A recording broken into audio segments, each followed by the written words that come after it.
My name is Dorit. I'm originally from Denmark, but now I live in Pennsylvania, USA. I'm a mom and a wife, and God and Jesus has guided me a lot. When I look back, I see it depended on me. Did I choose God's way or did I choose Satan's way? So God's grace is amazing. Jesus was crucified for my sins. I'm a sinner. I committed the worst sins in my youth and lived in hell, especially around that time. But God still led me back to Jesus and later to True Parent, Some Young Moon, and I'm starting God's kingdom in my family. I was born on a farm and my parents worked very hard. They were Lutherans because most Danes are Lutherans. This is a state church, so you don't tithe and you don't have so much say. You pay 1% of your taxes to the church. So the state controls the church in many ways. Mostly old people go to church. So when I joined Unification Church, I was excommunicated actually from the Lutheran Church. I was too active of a Christian, going house to house, sharing about Jesus Christ, sharing about the second coming of Christ and marriage. I was the oldest, and I had a younger brother who died when he was a year and a half, and I was only 3. We were playing, we were running around the farm, and we ran right out in front of the milk truck that came to pick up the milk every day at the farm. And it hit my brother, and he died instantly. The driver was totally out of it, and later he started drinking and became an alcoholic, and his life was hell. My mom was so sad too, but she said, "We do not know what is God's will." I asked, "Where does he go?" And my aunt said, "To paradise. The angels will come and pick him up in a helicopter. Don't worry, he'll be fine." So God saved my life. I could have been the one who died. My parents never accused me of not taking care of my younger brother and not letting him run out in front of the truck and causing his death. Later, when I was 7, my sister died of leukemia, which she got after a polio vaccination. She was battling the cancer for a year, and this was very hard on my mom. This makes me seriously question vaccinations. Look at Hannah Kroger's article about her daughter after she got vaccinated with polio. The story of Lisa, part of Hannah's inspiration to greatness. Hannah is like a naturopath, and she's helping many people through natural healing. She's not alive anymore, but she used to live in Denver, Colorado.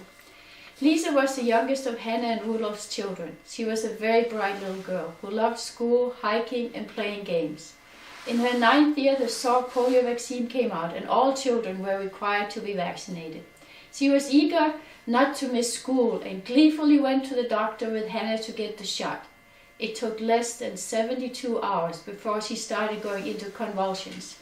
Convulsions that came every few hours for several days, and then stopped for 3 to 6 weeks and started again.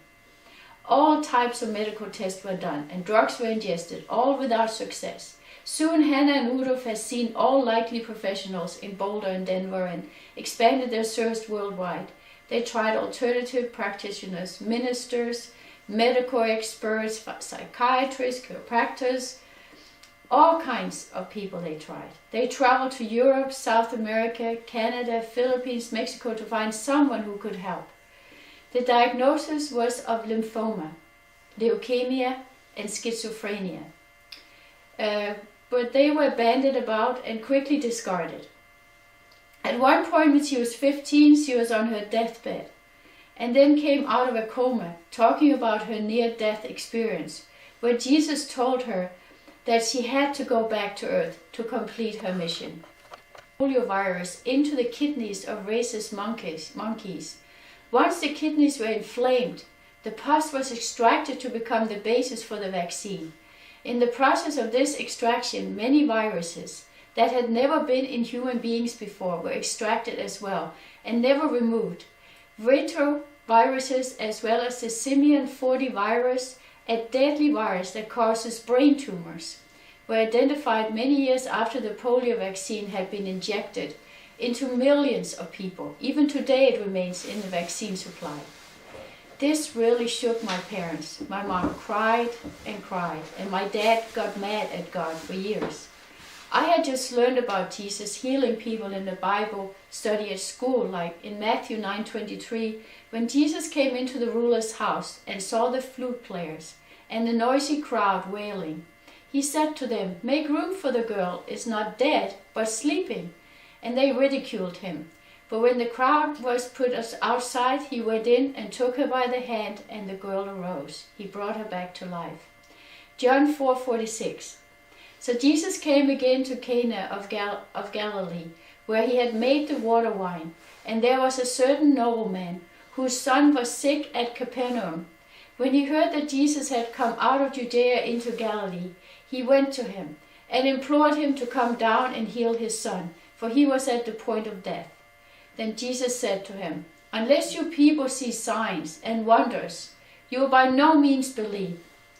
The nobleman said to him, "Sir, come down before my child dies." So Jesus said to him, "Go your way, your son lives." So the man believed the word that Jesus spoke to him, and he went his way. And as he was now going down, his servant met him and told him, saying, "Your son lives." Then he inquired of them the hour when he got better, and they said to him, "Yesterday at the 7th hour the fever left him." So the father knew that it was at the same hour in which Jesus said to him, "Your son lives," and he himself believed, and his whole household. This man had a lot of faith, more faith than the Pharisees and many others. So I prayed for my sister every night. She did not come back to life, but I would dream many nights that I was playing with her in paradise, and she was so happy. And I could share this with my mom, and it helped her. Before she died, she suffered a lot. She was on drugs, in the hospital, always tired, always had to have new blood transfusions. And my mom used to bring a baby sleeping cot around for her so she could sleep whenever she needed to. That year was hell for my family. Luckily, 2 years later, my youngest sister was born. Unplanned, but such a joy to all of us. A true gift from God. Okay, this is like my childhood. Next week I would like to share about my youth, like hell on earth, and the importance of abstinence.